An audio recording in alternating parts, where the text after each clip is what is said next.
Hello, and thank you for listening. I'm Camille Reyes, and at 17, I learned what silence can cost. In a house of marble and cameras, my stepmother staged perfection while my father looked away. At a charity gala, my half-brother slapped me into a fountain and the room applauded. I left with a duffel and a pulse full of code. Years later, a cream envelope arrived, and with it proof they'd rewritten my life. That's when I realized, family isn't who claims you, it's who refuses to erase you. Before I tell you what happened next, let me know where you're watching from. I grew up in a house with 17-foot ceilings and no soul. The Reyes estate sat on 5 manicured acres outside of Austin, gated, guarded, and cold. My mother died there when I was 10. Pancreatic cancer. Quiet, brutal, fast. She withered in the guest bedroom because Marla didn't want the IV drip in the primary suite. That sentence, not in the primary suite, tells you everything you need to know about what came next. My father, Russell Reyes, remarried 6 months later. Marla Sterling. The first time I met her, she extended her hand like I was applying for a job. She wore pearls and perfume and didn't blink when I said I liked robotics. "That's sweet," she said, "but try smiling more. You look too serious for a girl." I was 11 and already learning how to disappear behind my teeth. Marla believed in silk, silence, and self-promotion. She joined the Reyes name to vault herself from pageant runner-up to local royalty. She had 2 kids from her first marriage, Clint, a varsity bully in khakis, and Tessa, who'd mastered the art of smiling while cutting you in half. I was the outlier. Camille Reyes, daughter of a dead nurse, scholarship-bound and unfashionably fluent in Python. They never hit me. That would have been too obvious. No, they refined cruelty to an art form, death by dinner party. At age 12, I was told not to speak unless spoken to during functions. At 13, Marla threw away my black hoodie and replaced it with a lavender cardigan that still had the Nordstrom tag on it. "You'll never get into Stanford looking like an IT janitor," she said. Clint called me the Mexican Pity Project, more than he called me by name. One night, I walked past the butler's pantry and heard Marla whisper to Tessa, "We only keep her around so we don't look like monsters." Tessa nodded, calm as ice. "She's good PR. Sad eyes, tragic backstory, no backbone." I remember standing in the dark hallway, holding my breath so hard my ears rang. At 17, it all came to a boil. Marla hosted a charity gala at the estate. I wasn't supposed to attend, just help set up. But one of the guests asked about me, said I looked like Russell. Marla snapped into stage mode and dragged me out by the elbow. "This is Camille," she said, loud and bright. "Russell's daughter. She's into computers." Then Clint, smirking, drunk, sharp as a blade, nudged me toward the marble fountain. "Why don't you cool off that serious face?" and shoved me in. The water was freezing. My head hit the edge on the way down. People gasped. Someone laughed. I stood up soaked, shaking, mascara down my face like tears I hadn't earned. Marla walked over with a napkin and hissed, "Go change before you ruin more linen." No one asked if I was okay. No one offered a towel. The only hand I saw was Russell's, tucking his cufflink. That night, I packed everything I owned into a duffel bag. Took a one-way Greyhound to Chicago. My Aunt Ada met me at the terminal with a coat 3 sizes too big and hot chocolate from a vending machine. She didn't ask what happened. Just said, "You're safe now." And that was enough. I didn't go back. Not for birthdays, not for holidays. Not when Russell called. Not when Tessa got engaged. Not when Marla sent a card that said, "Family matters. Don't make this your legacy." I made my own. I graduated top of my class at Northwestern. Got a job in cybersecurity. Bought a secondhand car. And never changed my phone number. Not out of hope, but to remind myself who hadn't called. But here's the thing about exile. It teaches you how to be invisible. And invisible people learn how to listen. They thought I was gone. I wasn't gone. I was watching. It arrived on a Tuesday. Cream-colored envelope, gold foil along the edges. My name written in calligraphy like that made it sacred. It didn't even look real, like someone tried to manufacture elegance on a printer they didn't know how to use. Inside was a card, thick paper, too thick. The kind people pick when they want weight to cover for insincerity. "Dear Camille." We would be honored if you joined us for Clint's engagement celebration this Saturday, 6 p.m., at the Reyes estate. Your father hasn't been well. He's asked for you. Marla. No apology. No explanation, just a polished lie wrapped in cursive. I read it twice, then once backward. The part that got me wasn't the event. It was that line. He's asked for you. I hadn't heard my father's voice in 4 years. I didn't even know if he still remembered what I looked like. But if he actually asked, I booked the flight that night. Chicago to Austin, direct, middle seat. I packed with precision, a navy dress, minimal jewelry, the same heels I wore when I testified in a workplace harassment case. They clicked with authority. That mattered. I wrote a speech, short, polite, forgettable. I even bought a bottle of bourbon, Russell's favorite. The label hadn't changed since I was a kid. I told myself I wasn't going for them.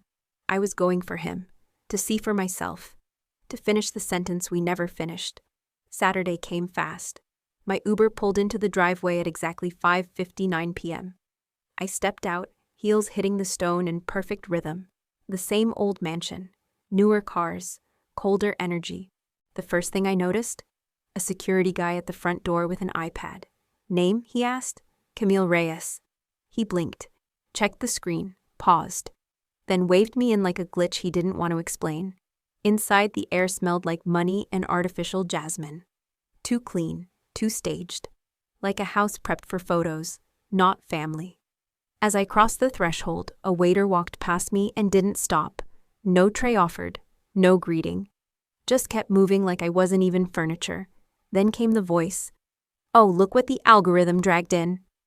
Marla, standing at the top of the stairs like a first lady waiting for applause. She wore champagne silk, a brooch shaped like a dagger, fitting.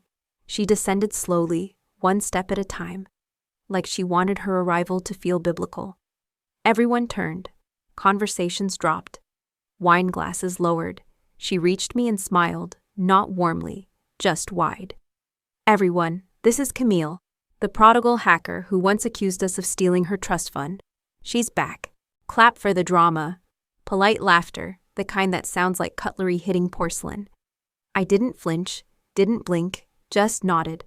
Thank you for inviting me, I said. It's good to see you're still putting on a show. Marla leaned in, whispered so only I could hear. Don't get comfortable, then floated away like a monarch leaving a battlefield. I walked past the buffet table. Guests avoided my eyes. One woman smiled like she pitied me. Another just stared at my dress like it was too affordable for the occasion. Then I saw him, Clint, at the bar, arm around a blonde woman in a white satin jumpsuit. His fiancée, I guessed. She looked like someone who practiced smiling in the mirror and wore SPF indoors. Clint looked at me, didn't smile, just lifted his glass like a dare. Cammy, he said, didn't think you'd show.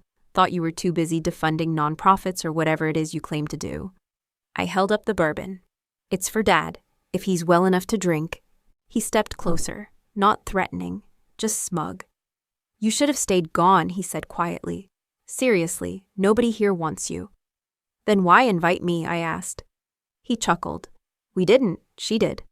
He looked toward Marla, who was mid-toast, her voice echoing through the space like air conditioning. And you know she only invites guests to watch them perform. I turned to walk away, but then I heard it. She's just here to remind us what failure looks like. I froze. Then I turned back. I raised my glass and said loud enough for 3 tables to hear, I didn't come here to make amends. I came to see my father. Someone gasped.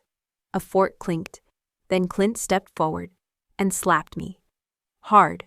The sound cracked across the room like a starter pistol. My glass shattered in my hand. Liquid hit the floor. My cheek burned instantly. No one moved. Not the guests, not the staff, not even my father, who sat in a chair by the fireplace. His eyes met mine for a second. He didn't speak. He didn't stand. He just sipped his drink and muttered, She deserved that. Marla shook her head slowly. Drama, as expected, then went back to her speech. Someone pulled out their phone, not to help, just to record. I didn't cry, didn't scream. I set the bottle on the table, wiped my palm on my dress, and walked toward the door. Every heel click sounded like a verdict. No one followed. No one stopped me, not even to pretend.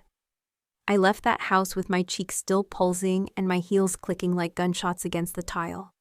I didn't look back, didn't speak, just walked out the front door of the estate like I was never supposed to walk in. That night, I didn't sleep. I didn't cry either. I sat on the edge of the bed in my hotel room, blazers still on, makeup smeared from sweat, not tears. At 2:13 a.m., I opened my laptop. Just muscle memory, habit of escape. But I didn't type. I stared at the screen like it owed me something. Then I thought of something Russell once said. If you want to know where the truth is, follow the paper trail, or whoever's trying to burn it. The house had a private library. I remembered the smell, mahogany shelves, dust, and arrogance.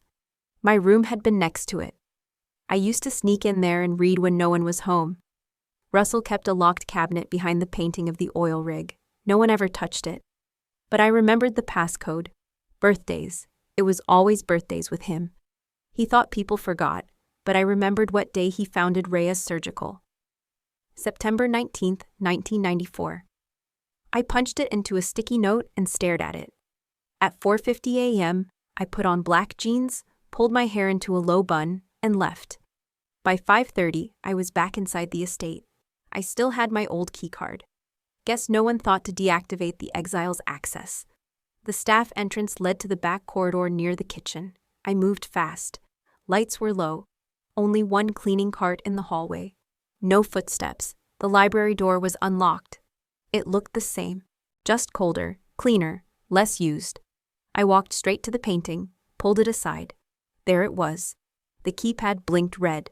I typed the numbers. Click. Inside, old files, ledgers, manila folders, 2 flash drives, and a small envelope with my name handwritten across the front. I froze. I didn't open it. Not yet. I slid it into my coat pocket. Then I plugged one of the flash drives into my phone. Encrypted. But not enough. They didn't expect me to come back. There were transfers. Large ones. Wire amounts broken into micro-deposits. From the Reyes Foundation to Shell LLCs with names like Foster Equity and Sterline Developments. I recognized one. Clint bragged about it on LinkedIn 6 months ago. Called it a startup accelerator.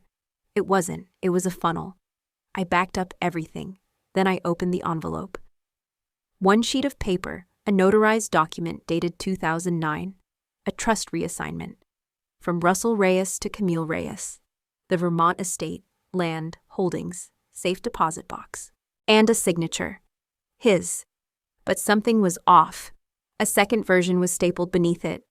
Different language, different structure, same date, same file code, but no mention of me, just Clint and Marla. I checked the timestamps. The second version had a metadata tag created 3 months later. Modified on Marla's laptop. They forged the original. They buried the real one. Then I remembered the envelope said Camille, private. There was more. A flash drive fell from the flap. No label. I connected it to the laptop. There was one file, an audio recording. I hit play. First static, then Russell's voice. Slower than I remembered, but clear. If you're hearing this, then they did it. He coughed. Paper rustled. I wanted you to have this house, Vermont. Your mother loved that cabin. I never told Marla, never told Clint. Didn't think I had to. A pause. A longer one. But if they found this, if they're hearing this, know this. Marla pushed me to rewrite the trust. She said it was a formality, said you didn't want it, that you weren't family anymore, that you'd already left us, but I never signed the second version. They forged that. The only one I signed is the one in your hands. Then silence. Then just, I'm sorry, Camille. You were always the only one who saw things clearly. I stared at the screen, frozen. Not from shock, from validation. Like something long buried finally surfaced. Not like a knife, but like a slow truth stepping into the light. I copied the audio, hid the physical copy in the drop ceiling above the bookshelf, just in case. On my way out, I passed my childhood bedroom. It was empty, no photos, just beige walls and silence. I didn't touch the door. I didn't need to. By 6:42 a.m., I was back in the hotel, eyes still dry, hands steady. I plugged everything into my offline hard drive. Then I poured myself one shot of the bourbon I'd brought for Russell. I drank it alone, to him. Or maybe to the version of him I used to believe in. Then I opened a blank document, titled it Operation Bloodline Burn, and typed the first line. They forged my father's signature. Now I'm going to rewrite the ending. The morning after I found the drive, I made 3 calls. I didn't text. I didn't email. I spoke with voices I trusted more than silence. The first was Harper Walsh, former federal prosecutor, sharp as a scalpel. We met during a whistleblower case I'd helped secure against a biotech company. She once called me dangerous in a tailored jacket. I took it as a compliment. She picked up on the first ring. "You sound wired," she said. "I am," I replied. I found forged legal docs, estate fraud, 2 sets of trust files, one real, one rewritten. My name erased. Who forged it? Marla. Harper didn't even pause. "Meet me Monday. Bring everything. You want civil or criminal?" "Both." She let out a slow exhale. "Good. I like when they bleed before they pay."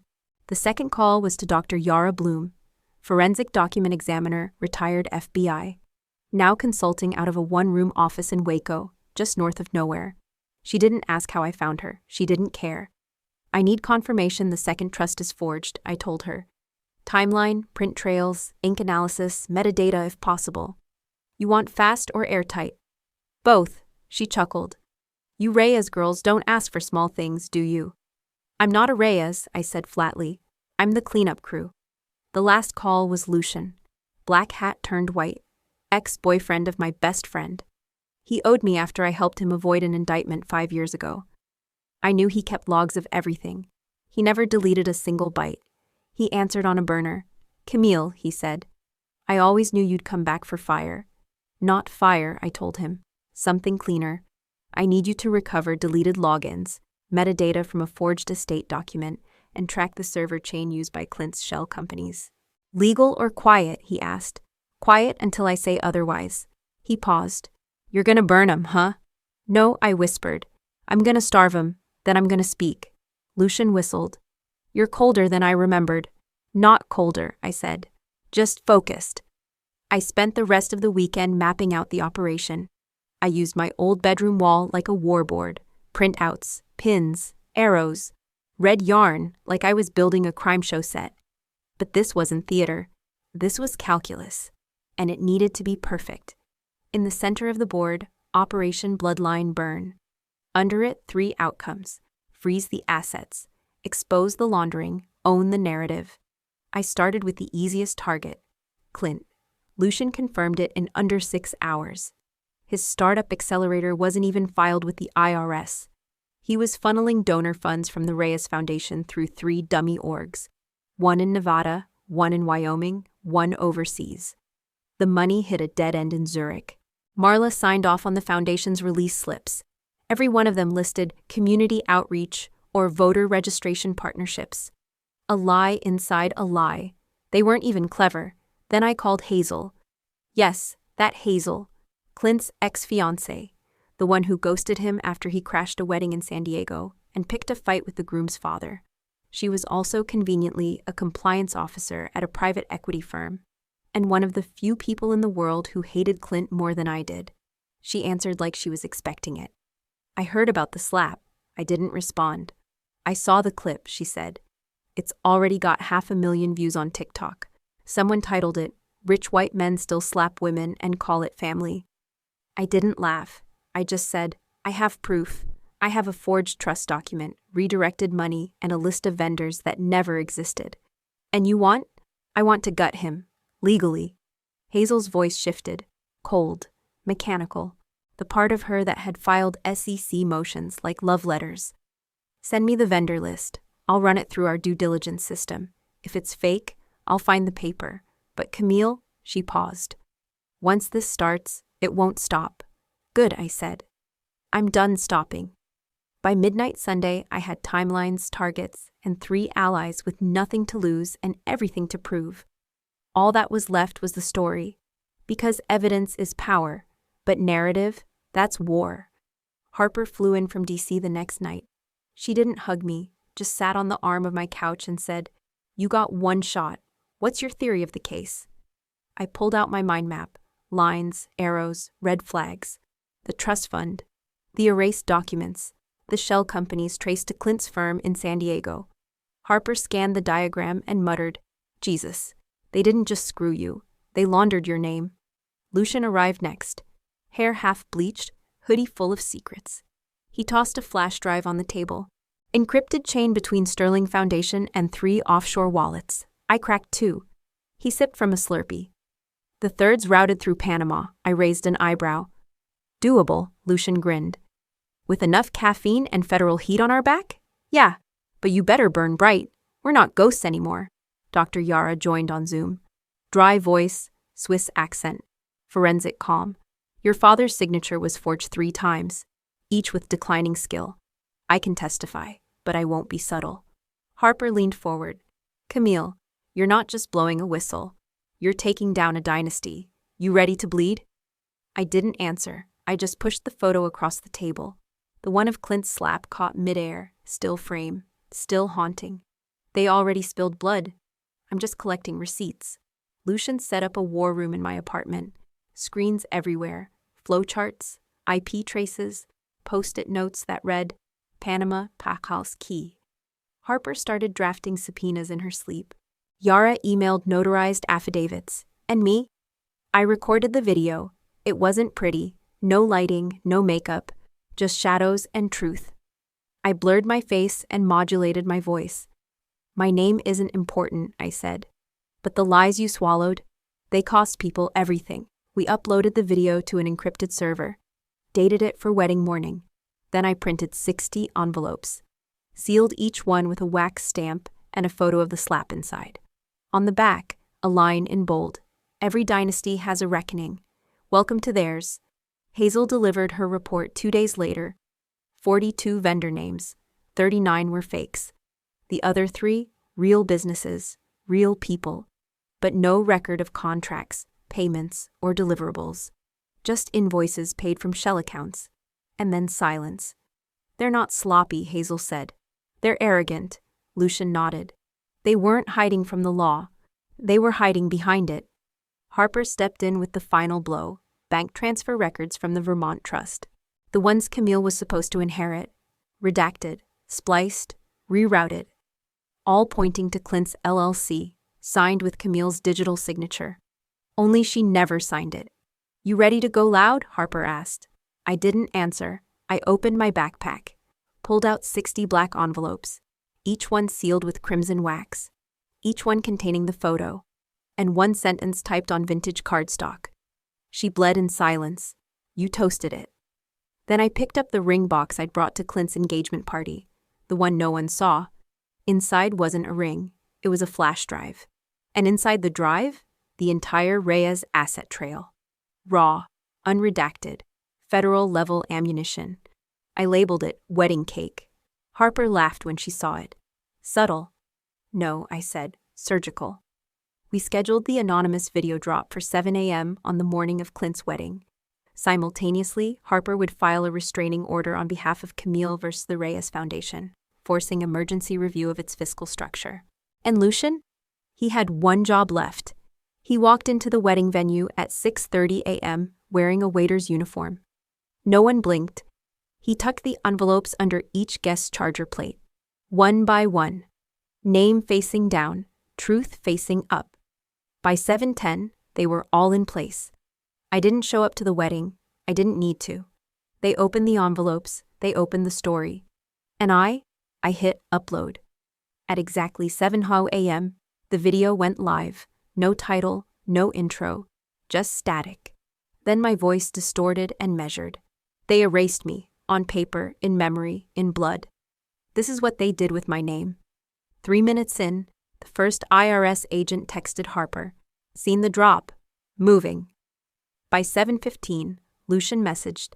6 shares to subreddits. 2 reposts from finance blogs. 1 hit 40K views. It's moving. At 7:20, the guests began opening the envelopes. Gasps. Silence. Someone dropped their mimosa. A fork clattered. Marla froze mid-powder puff. Clint cursed. The officiant whispered, "Do we postpone?" Marla shook her head. "We walk through it. That bitch is bluffing." Then Harper filed the injunction. Emergency motion. Name, Reyes Foundation et al. Case flagged, high fraud potential.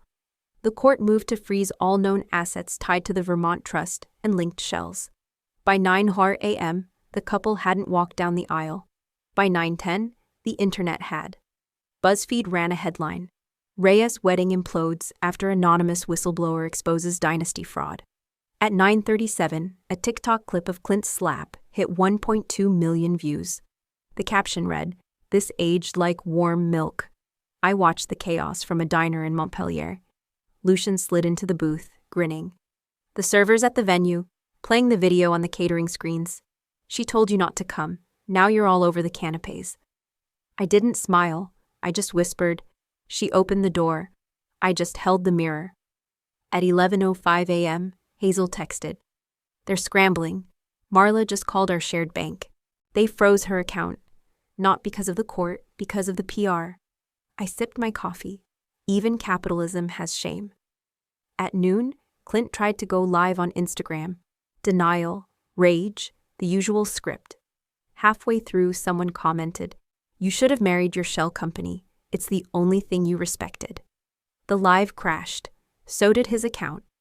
At 1 p.m., the Reyes family lawyer, Mr. Grunwald, resigned. On LinkedIn. Caption, "There are lines. I found mine." By 3 p.m., Camille Reyes was trending on X. By 4, the IRS held a closed-door meeting. And at 6 p.m., I sent the final envelope to Marla. No return address, just a black card. On it, one sentence. It wasn't revenge, it was record-keeping. And taped to the back, a thumb drive, inside, the full audio. Russell's whisper, the real father, the real heir. The next day, the wedding was called off. The day after, the firm's website went dark. The third day, the dynasty collapsed. And me, I booked a ticket to Vermont. The storm was only beginning, but I had already lit the match and watched them drown in their own smoke. The first to fall was Sterling Foundation. Monday morning, their downtown Austin office was raided. IRS, SEC, and 2 federal marshals. No warning. No courtesy knock. Just boots on marble and questions no one wanted to answer. By noon, their logo was trending, with a red slash across it. Someone edited their mission statement. Empowering communities, unless your last name is Reyes. Lucian messaged me a photo. Clint standing on the steps in a crumpled suit. Yelling at a reporter, finger raised. Tie crooked, eyes wild. The caption. From Forbes 30 under 30 to federal watch list in 48 hours. I didn't respond. I just watched. At 3:20 p.m., CNN aired the anonymous video. Pixelated face, my voice, still disguised. But the content wasn't. They played the clip of Clint's slap. Then cut to the diagram I'd drawn. How funds move from Vermont Trust through a trail of ghost corporations. Then to Panama. Then back again. The anchor looked stunned. If proven true, this could be one of the most sophisticated cases of familial identity laundering we've ever seen. Marla didn't speak that day, not to press, not to lawyers, not to Clint. But I heard she threw a crystal vase at her assistant, and then cried into a Hermes scarf she couldn't expense anymore. Tuesday morning, Tessa texted me, just 2 words, "I'm done." 10 minutes later, she went live on Instagram. Hair pulled back, no makeup. Trembling voice. "My name's Tessa Reyes. I'm Camille's half-sister, and I was silent for too long." 1 million people watched her confess.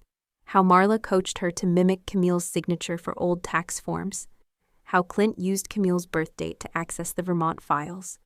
How Russell begged them to stop. But they didn't, she whispered. They wanted Camille's silence more than they wanted her trust. Then she ended with this. She was never the black sheep. She was the lit match. And they made her burn alone. That clip? It went nuclear. At 5:40 p.m., Russell died. Stroke. Peacefully, they said. I wasn't there. I didn't cry. But I did receive a package that night. From his attorney. Inside, A handwritten codicil, dated 3 weeks before he passed, scrawled in fading ink. To Camille, the only child who saw the truth, Vermont is yours. I'm sorry I didn't say it louder. I folded the letter, pressed it to my chest. Then I exhaled, not like relief, more like release. The storm was still circling, but the center was finally still. Wednesday morning, 6:45 a.m.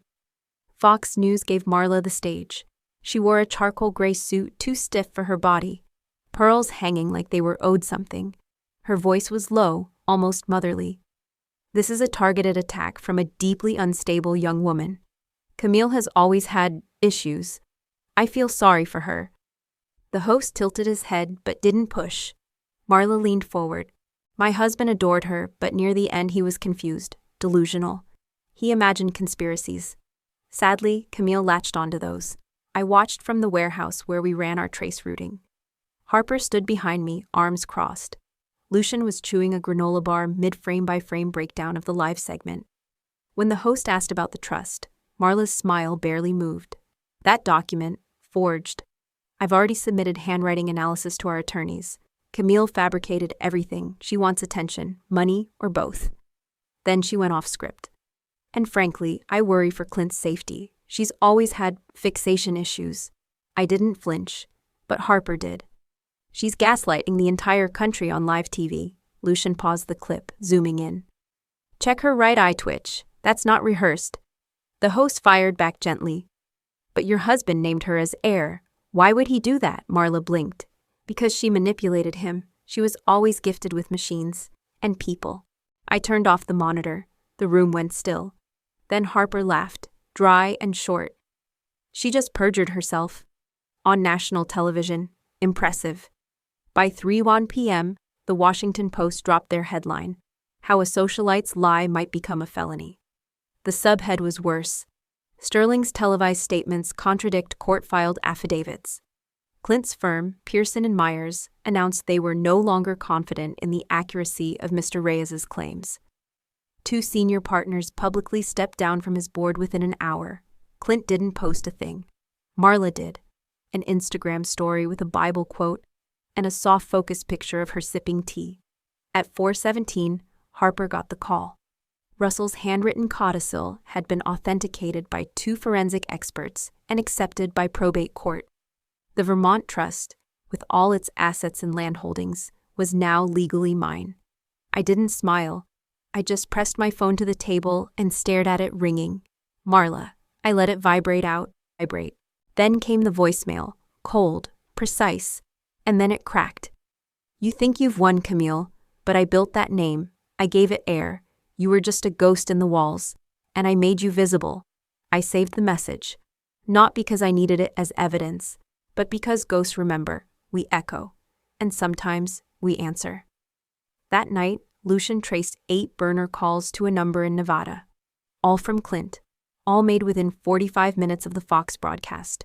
Harper flagged them, logged the locations, then deleted the console feed. He's running, she muttered, but not fast enough. Russell's memorial was held at a small stone chapel in Hyde Park. Tessa and I arrived in silence. She wore navy, I wore black. Clint showed up late, sat in the last pew, trembling fingers folded into fists. He didn't look at me. He didn't need to. Marla didn't come. No statement, no flowers, just absence, thick like smoke. When the minister read Russell's final message, the room stopped breathing. Tell Camille, I'm proud of her, and I hope she doesn't let this house bury her fire. I didn't cry. I just looked up. At the stained glass, light filtered in, cutting across the floor like something ancient. It wasn't justice. It wasn't revenge. It was truth, arriving exactly on time. By Friday morning, the SEC had joined the investigation. Lucian's inbox lit up with subpoenas like it was Black Friday for federal justice. Clint's phone, disconnected. His LinkedIn profile, gone. His name scrubbed from the Sterling Foundation's site within 6 hours.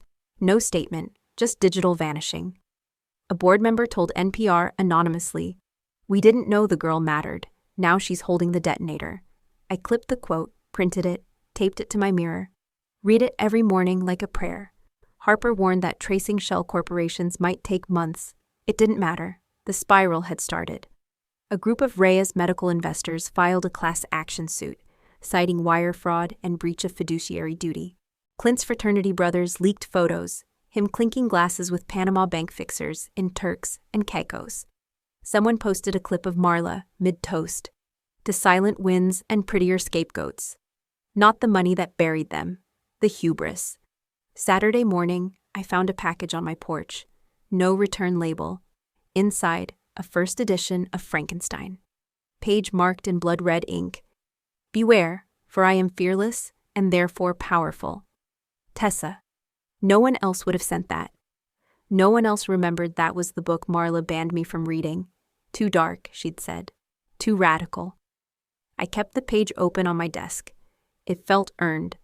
At 11:07 that night, Tessa went live. No filter, no script, no mascara. Just her, sitting cross-legged on a bare mattress. I used to think Camille was dangerous, she said. But really, she just saw through us. Her voice cracked. Marla weaponized guilt. Dad didn't hate Camille. He loved her. We just didn't want to see it. She scared us because she didn't play pretend. Then Tessa held up an old spiral notebook. Her diary, yellowed folded pages, doodles in the margins, receipts, and a photo. Camille at 13, arm around Russell.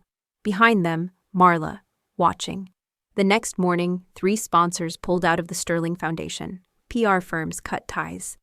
The FBI issued a statement verifying the Russell audio file. No edits, no manipulation. The voice, his, clear, intact. Camille, they forged my signature. That line was everywhere, on podcasts, in memes, painted on the side of a food truck in Austin.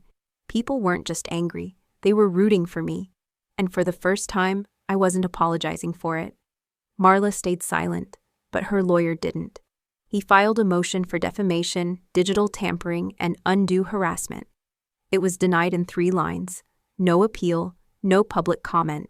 One news anchor put it simply, "You can't gaslight receipts." Monday, an envelope showed up at my door. Handwritten, no return address. Inside, 1 Polaroid. I was 17. Soaked to the skin in a green silk dress.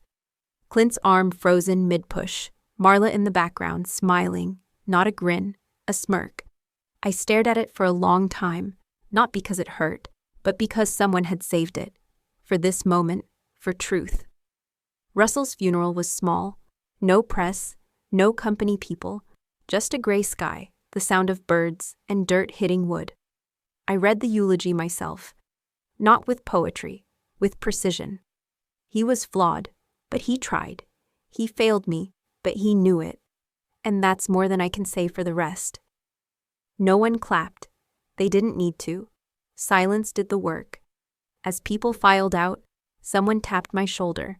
Dolores, the housekeeper who'd been there longer than any of us. She pressed a flash drive into my palm. He left this in the piano bench, said you'd know what to do. I didn't ask what was on it. I just nodded.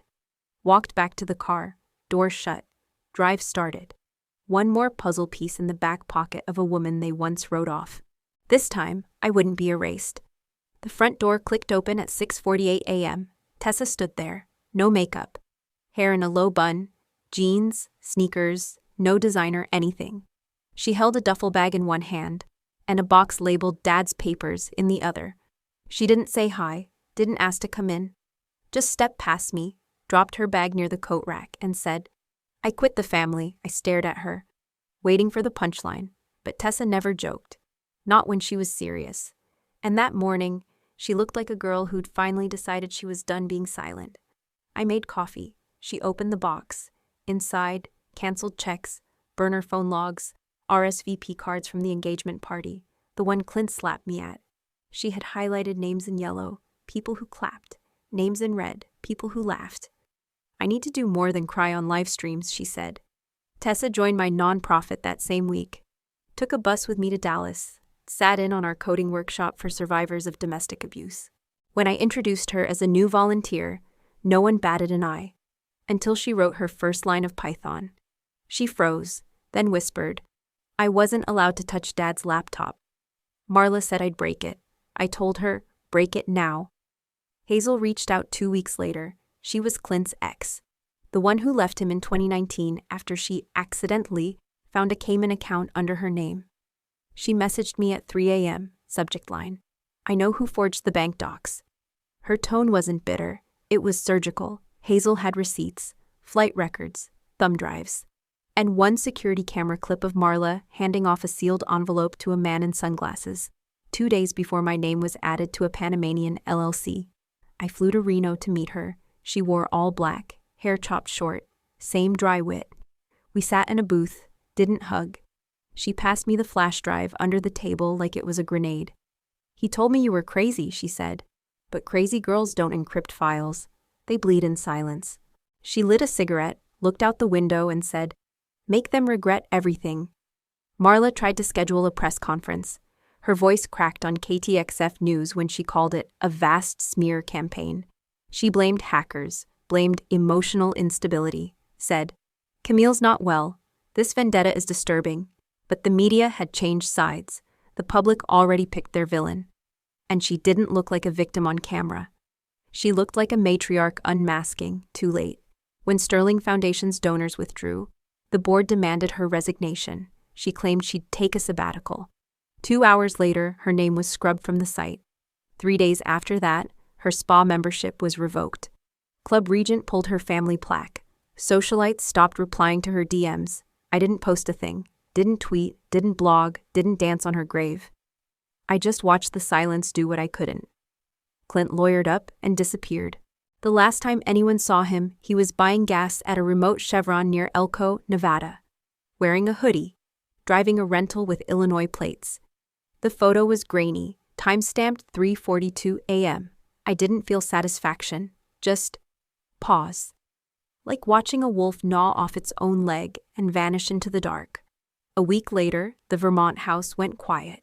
Snow on the roof, cracked wood panels, Dad's books still in alphabetical order. I made tea. Tessa folded the mail. Hazel built a secure server for our online courses. None of us spoke much, but in the stillness there was no judgment. Just 3 women who had been called crazy, now building something no one could silence. I posted 1 sentence to my blog. It wasn't a statement, not a call-out, not even capitalized. Just 10 words. I wasn't hard to love. I was hard to control. And I meant every letter. I moved into the cabin in Vermont on a Tuesday. Quiet land. No echoes of heels. Just the creak of old wood and wind threading through pine. It was the kind of silence that didn't ask you to fill it. Just let it hold you. The kind of place where you come to write, not revenge, but truth. I unpacked 2 things first. My old ThinkPad and a photo. Me at 17. Soaked to the bone, standing in a fountain I didn't want to be in. Face blank. Not defeated, just waiting. The photo hung above my desk, right next to a new one. A still from my TEDx talk. My hands mid-gesture, mouth open, fire behind the eyes. The caption, "One slap broke the silence, but the silence broke the dynasty." I didn't hang it for pride. I hung it for proof that when they write you out of your own life, you don't edit, you re-author. I started teaching again, quietly, off-grid. A 12-week course in ethical hacking and digital escape planning for women who needed out, of stalkers, of husbands, of systems that believed abusers more than victims. My first student was 36. Her ex installed keyloggers in her daughter's iPad. She cried once, not when telling the story, but when she wrote her first firewall script. That's how healing works, not in courtrooms, in command lines. Hazel came back around spring. She'd left Clint 2 years before the slap. Said something and her snapped when he yelled at a valet for opening the wrong door. I asked why she returned. She said, "Because you didn't ask me to. We didn't start over. We just started. Coffee, code audits, shared playlists, nothing heavy. Just the light kind of loyalty. The kind that doesn't come with claws." She helped design the curriculum for our sender, now officially called Not Your Firewall. Tessa helped too. She handled outreach. Never asked me for forgiveness. Just did the work. Showed up early, stayed late. took the trash out in heels. Some days she'd cry in the storage room. I never interrupted. Other days she made the whole class laugh with impersonations of Marla, especially the charity begins at my PR team line. I kept getting interview requests, book deals, speaking gigs. I turned most down. Not because I didn't care, but because I wasn't here to become someone else's symbol. I wanted to give people the code, not the headline. One magazine said I was the Erin Brockovich of digital justice. I rolled my eyes, then cut the quote and taped it to my tea jar. Irony fuels me. There was one night in November I couldn't sleep. I pulled up the raw footage, the original slap video, the audio enhanced, Clint's breath before his hand moved. That pause, the calculation, it used to make me flinch. Now it just confirmed something. It wasn't rage. It was strategy. He needed to silence me before I spoke. He just miscalculated the mic. I wrote a post the next day, just one sentence. Abusers don't fear exposure, they fear organization. It got 1.2 million shares. I turned off notifications and took a walk. Found a fox print in the snow. Thought of my mother. She would have loved this place. Would have hated Marla. Probably would have hacked her Pinterest out of spite. The Vermont estate is mine now, but I don't call it that. I call it fallback. Not because it's where I fell, but because it's where I stood back up. I host retreats here, survivors of coercion, systemic abuse, corporate gaslighting. No therapy circles, just skill shares, kitchen shifts, long silences by the fire. One rule, no one asks what happened. You say what you're building next. Last week, I got a letter. No stamp, just a single sentence, handwritten. You were always too much, thank God, no signature. But I knew the handwriting, my father's.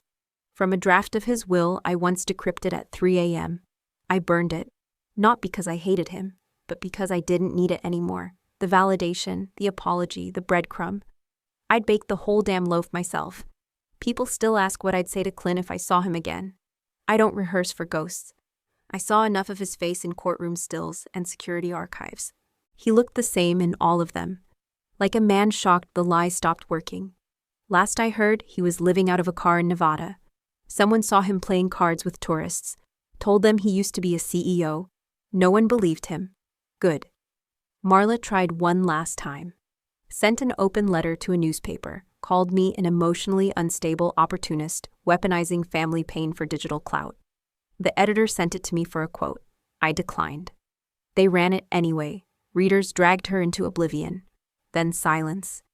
Social exile is quieter than you think. No door slams. Just no doors open. The center's expanding now. We've got a team of 12. 2 satellite locations. One in Tulsa, one in Oakland. We train survivors to become instructors. The cycle flips. We don't use the word empowerment. That implies someone gave it to you. We use reclamation. You already had it. They just hoped you'd forget. Sometimes I reread the old threads, the emails, the logs, the court docs. I don't feel rage. I feel accuracy. That's all I ever wanted. For the record to reflect the reality, for the slap to be more than gossip, for the girl in the fountain to be more than a footnote. That's what justice looks like. Not revenge, just truth, printed clean. The last thing I did before closing the file was update my password vault. I added a new entry, codename, mirror script. Password, one slap, never silent. Just a reminder, not of what they did, but of what I did next. And that's where the story ends. Not with applause, not with closure, just with a firewall, still standing, still learning, still hers. You stayed. That means something. If anyone ever made you feel like your silence was the only way to keep the peace, this was for you. If anyone ever told you to let it go, when all they really meant was, let them win, this was for you. If you were ever called dramatic, unstable, paranoid, when all you did was pay attention. I see you. They called me difficult, emotional, dangerous. But the only thing I endangered was their comfort. The slap hurt, but not as much as the years I spent convincing myself I didn't deserve more. And when I finally spoke, they didn't listen. So I built something they couldn't ignore. That's what they never tell you. Truth echoes longer than silence. So share this with the girl who left the room to cry. The woman who laughed it off and locked the door. The survivors still figuring out what to name it. The ones who never got an apology, never got closure, but kept going anyway. They can only weaponize your silence if you never speak. Now it's your turn. Take the mic, say your name, write your ending. No more shrinking, no more swallowing your story. If they won't give you a seat at the table, burn the blueprint and build your own. We are not footnotes. We are the authors now.